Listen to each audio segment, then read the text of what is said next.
Muy buenos días para todos. El día de hoy les hablaré sobre las novelas renacentistas. ¿Qué son las novelas renacentistas? Se conoce como literatura renacentista toda aquella literatura producida en el contexto del Renacimiento europeo, en un periodo de tiempo que abarca los siglos XV y XVI aproximadamente.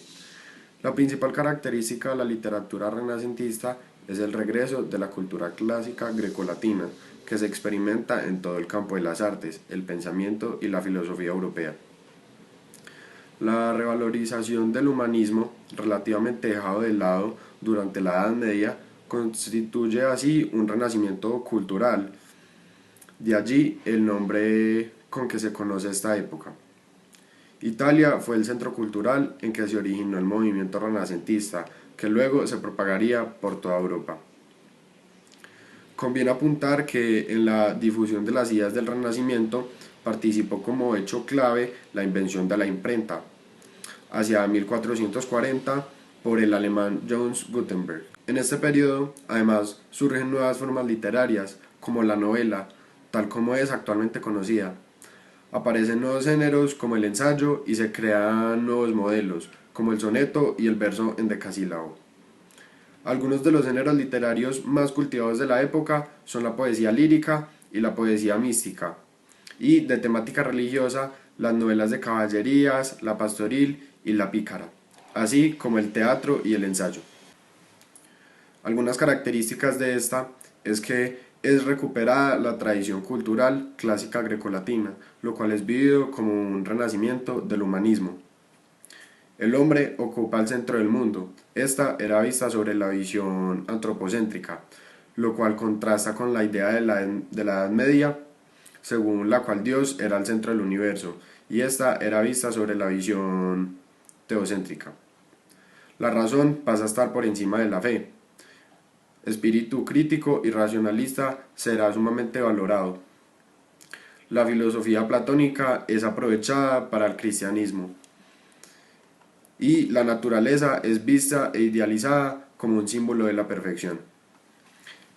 Algunos temas de la literatura renacentista son como el amor, la naturaleza, la mitología clásica, las hazañas de caballeros, la crítica social y la crítica a la iglesia. Esta se veía mucho.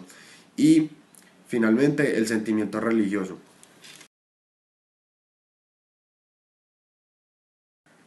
García Rodríguez de Montalvo, escritor español que debe su fama a Maíz de Gaula, la mejor y más célebre novela de caballerías en la lengua castellana. Aunque no fue el creador del inmortal caballero, García Rodríguez de Montalvo dio forma definitiva a su historia al elaborar una refundición del texto antiguo de los tres primeros libros de Amadís de Gaula, cuyo tono ligero, atenuo, tenía un carácter moral. El cuarto libro, que trata de la monarquía universal, ha de considerarse íntegramente suyo, al igual que el quinto, que contiene una continuación de la Amadís de Gaula, protagonizada por el hijo de Amadís y titulada Las Cerjas del Esplandián. Las únicas y escasas noticias que se conservan de García Rodríguez de Montalvo derivan del prólogo de los tres primeros libros de Amadís de Gaula. Él hubo de seguir la carrera de las armas desde muy joven, y cuando trabajaba en el Amadís ejercía el cargo de regidor de Medina del Campo. Por el contrario, cuando escribió Las Cerjas del Espaladián era ya maduro, y como afirmaba haber conocido en Castilla a varios reyes y reinas, es de suponer que naciera en tiempos de Juan II, en el momento de la toma de Granada en 1492.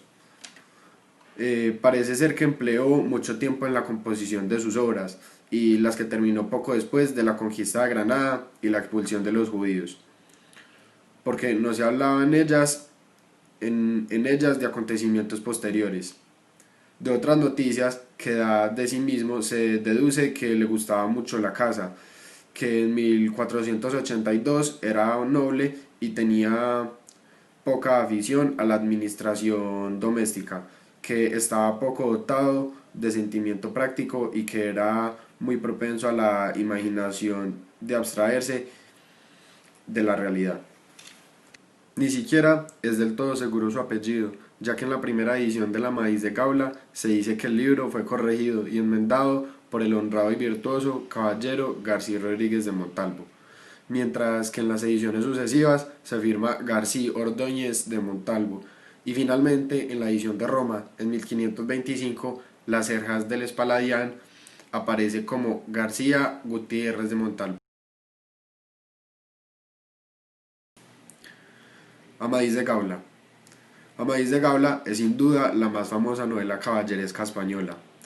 Fue publicada por primera vez en Zaragoza en 1508, pero una redacción distinta y mucho más antigua debió de difundirse ampliamente por la península ibérica, pues hay testimonios de su conocimiento en la segunda mitad del siglo XIV. En 1956 se hallaron y publicaron algunos fragmentos de la versión de principios del siglo XV. Con ello ha quedado demostrado que la novela fue escrita organizadamente en castellano y se había visto que la redacción primitiva era más amplia que la refundida por Rodríguez de Montalvo. La novela, que tuvo en su tiempo gran resonancia, continúa en una forma desnuda y esquelética, pero su asunto revive dentro de la atmósfera del platonismo mundano. Amadís es un prototipo de perfección caballeresca que actúa en un modo misterioso, alejado de la realidad, donde la protegen fuerzas sobrenaturales. La sabiduría de la maga Urganda, la desconocida le guía, le consuela y le protege en la línea de su destino, que es la misma línea de la novela. El argumento de la narración, desviándose continuamente hacia escenas de encantamientos y magia y de fieras batallas con monstruos y gigantes, se centra en los episodios de amor que constituyen su contenido sentimental. Amadís, hijo del rey Perión de Gaula y de Elisena, es abandonado al nacer en una barca al capricho de las olas del mar. Solo lleva consigo, como señales de reconocimiento, un anillo y una espada. Novela picaresca. La novela picaresca es un subgénero literario narrativo en prosa muy característico de la literatura española, aunque trascendió hasta Asia Central. Surgió en los años de transición entre el Renacimiento y el Barroco, durante el llamado Siglo de Oro de las letras españolas. La novela picaresca surgió como crítica por un lado de las instituciones degradadas de la España imperial y por otro de las narraciones idealizadas del Renacimiento, como epopeyas, los libros de caballerías, novelas sentimentales y la novela pastoril. El fuerte contraste de valores entre los distintos estamentos sociales de la España de la época generó, como respuesta irónica, unas llamadas antinovelas, de carácter antiheroico, mostrando lo sordio del momento histórico, las pretensiones de los hidalgos empobrecidos, los miserables desheredados, los falsos religiosos y los conversos marginados. Todos estos se contraponían a los caballeros y a los burgueses enriquecidos, que vivían en otra realidad observada por encima de sus cuellos engolados. Algunos críticos han apuntado a que este género es un producto pseudo estético, hijo de las circunstancias peculiares del espíritu español, que hace de las confesiones autobiográficas de pecadores escarmentados un instrumento de una corrección.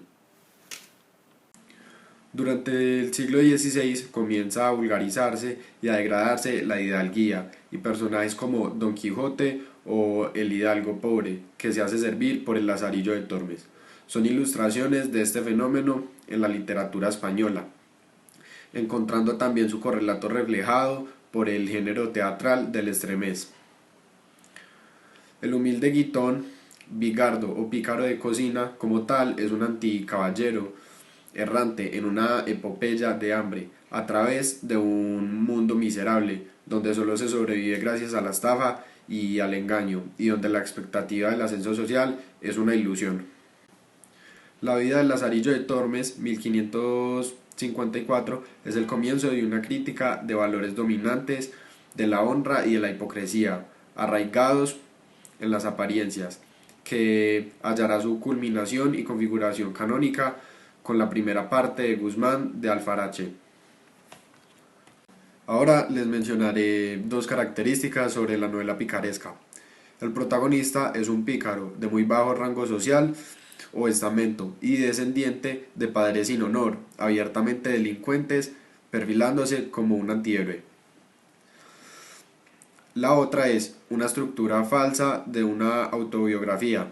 La novela de humor está narrada en primera persona, como si el protagonista, un pecador arrepentido y antihéroe, fuera el autor y narrador de sus propias aventuras con la intención de moralizar.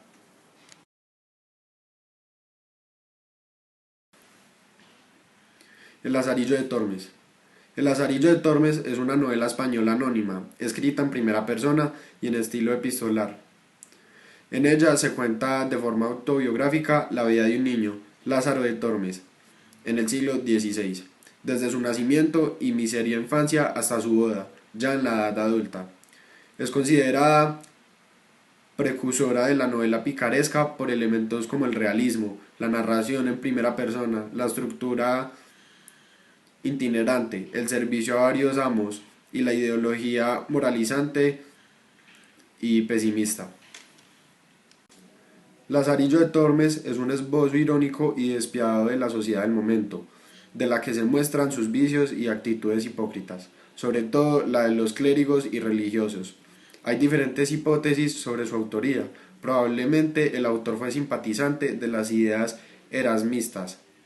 Esto motivó a la Inquisición a que la prohibiera y que más tarde permitiera su publicación, una vez expurgada. La obra no volvió a ser publicada íntegramente hasta el siglo XIX. Muchas gracias.